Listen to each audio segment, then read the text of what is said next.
ma'am नावगा इबानी सोरक चथलेनेबको लंबीदा संती कुनगैदना से बाटरीजे पूरा लाए जे संती तारे जे खुली कना संती यावददी वाइटे बजे नुंगाइते बजामना फोन हौरे मैम चैरावबसे हयेंनिना अइना ngasi नुमिसे वाइटे थोकोदोना लोय तौरगा रेडी थममगेना तोइनेको अदुदि नुमितुगा तैबदुदि नंगदेबदुना अइना ममांगदे तैथोकोदोना तौरेदो मैम को ड्रेस ममांगना जालिबा फीजे कोइ हस्बैंड गिने अइना लौथोकनी मा अमुक जंजलिबा ओइरे मालोरे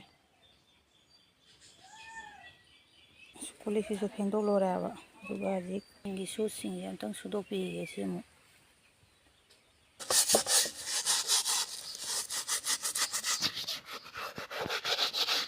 सुलोरे यानी के सुदोपिरे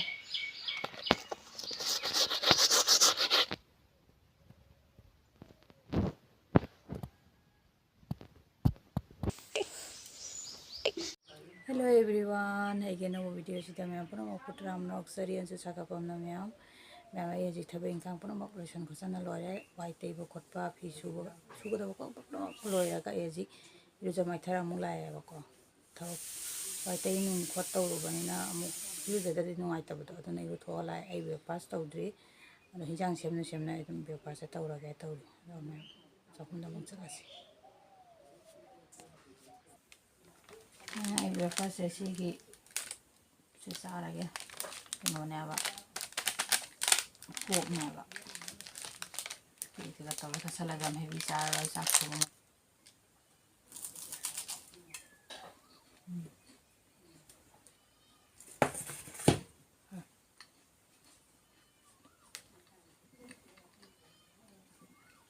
हाँ मैम चागदी थक्तरे चाहे था हंदक मरगे कायबको चाहे थकबू संधारपदा गेस काबना पुकसे तौरेबदना चा थक्तब तमीना चा थारगे सीता चारानी दो इसिंग खा मैम हजिक ब्रेकफास्ट तौलोदना हिजांग सेमिनेबको मखादा फमगा सुम सेमे खुंदुम कुमरा सेमबसेदी फमद्रदी नुंगाइतेबा मैम खांग थांगले साले चले सेमना लेरे हिजांग से कुलाय मरु खरा हापसला सुम मौद्रोमेबा जेनमगसे अइना से अदुम सोइरा हापसन चले मैम संबिनी हजिक तइसे कुमरा होसेसु कइनो ओदो जुहामन बिदुने आबसे कुमरा हैरगना मणिपुरी सिनाउसिनादि खंगरोय दो कइनोनेबा करी तोरबोट कोबने चले मैम खांग सारे थाव हेगे सारानिगा थादारे पासपोर्ट का हापसा लगे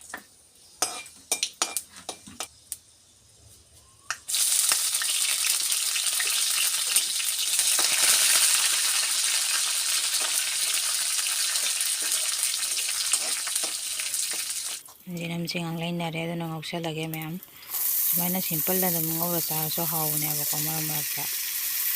मैंने मोमो सुमाइना सिंपल दा ngौरा चाये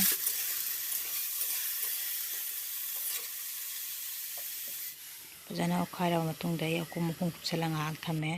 ngahake मतुंगदा मु अमु हांगदो जेंगे अदुगा अमु ओलगा ngahak ngौबिदोनेबको मैम ngahak मतुंगदा मु हांगदोए अदुगा अमु साइसागी चांगदा थुम हापे अमु खाइबिरेनी अदुगा आई हजि हापे जीरा अदुगा मोरो सुबा खरा हापे अदुगा मचू खरा थाक्सले अदुगा अमु ngौरनी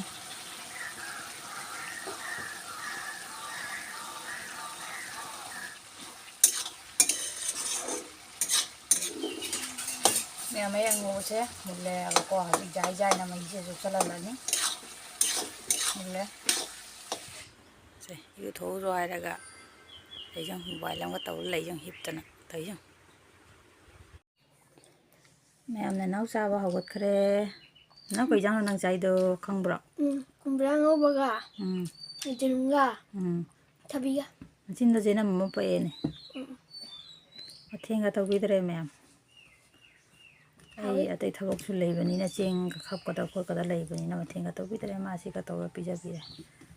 पारी थबक चथोकी कोइनी तनी चा चालरे मुचाद्रो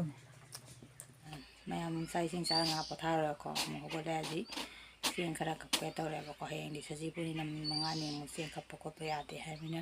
ꯆꯦꯡꯁꯦ ꯈꯔ ꯀꯞꯈꯤꯒꯦ ꯑꯗꯨꯒ ꯁꯟꯗꯥꯒꯤ ꯊꯕꯛ ꯀꯩꯀꯥ ꯑꯃꯨꯛ ꯂꯣꯏꯁꯟꯈꯤꯒꯦ ꯍꯧꯖꯤꯛ ꯆꯦꯡꯁꯦ ꯁꯤ ꯈꯔ ꯀꯞꯈꯤꯒꯦ ꯑꯩꯅ ꯆꯦꯡ ꯈꯞꯄꯤꯁꯦ ꯅꯅꯥꯎꯅ ꯚꯤꯗꯤꯑꯣ ꯀꯥꯟ ꯂꯧꯕꯤ ꯂꯩꯔꯝꯃꯦ ꯍꯩꯕꯣꯏ ꯍꯩꯇꯕꯣꯏꯅ ꯈꯞꯄꯤꯁꯦ ꯃꯣꯔꯣꯡꯒ ꯁꯨꯄꯣꯠꯇꯦꯗ ꯑꯩꯅ ꯈꯞꯄꯤꯁꯦ ꯃꯌꯥꯝ ꯑꯩꯈꯣꯏ ꯃꯄꯥ ꯕꯖꯥꯔꯗꯒꯤ ꯍꯜꯂꯛꯑꯦ ꯍꯌꯦꯡ ꯆꯩꯔꯥꯎꯕꯒꯤ ꯀꯔꯤ ꯏꯟꯖꯥꯡ ꯅꯥꯄꯤ ꯀꯩꯀꯥ ꯂꯩꯔꯨꯕꯀꯣ ꯁꯤ ꯀꯩꯅꯣ ꯃꯪꯒ꯭ꯔꯥꯒ ꯃꯣꯔꯣꯛ ꯑꯇꯦꯛꯄꯒ ꯁꯤꯅ ꯂꯥꯏ ꯍꯩꯔꯨ ꯁꯤꯅ ꯀꯥꯔ ꯃꯈꯥꯕꯤ ꯂꯩꯔꯦ ꯁꯤꯅ ꯀꯩꯅꯣ ꯅꯅꯥꯎ ꯑꯗꯨ ꯁꯣꯔꯤꯌꯥ ꯑꯆꯧꯕꯁꯦ ꯑꯝꯇ ꯄꯤꯔꯣ ꯂꯥꯛꯑꯣ ꯑꯁꯦꯡꯕꯁꯦ ꯍꯩꯅꯧ ꯌꯥꯝ ꯐꯖꯩꯅꯦ ꯀꯂꯔꯁꯦ ꯁꯤꯅ ꯌꯣꯡꯆꯥꯛ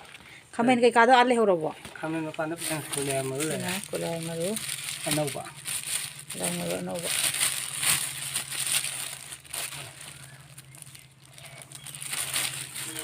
ꯅꯨꯡꯉꯥꯏꯅ ꯂꯩꯔꯦ ꯑꯇꯩꯗ ꯈꯥꯃꯦꯟ ꯂꯩꯍꯧꯔꯦ ꯄꯨꯔꯛꯑꯅꯤ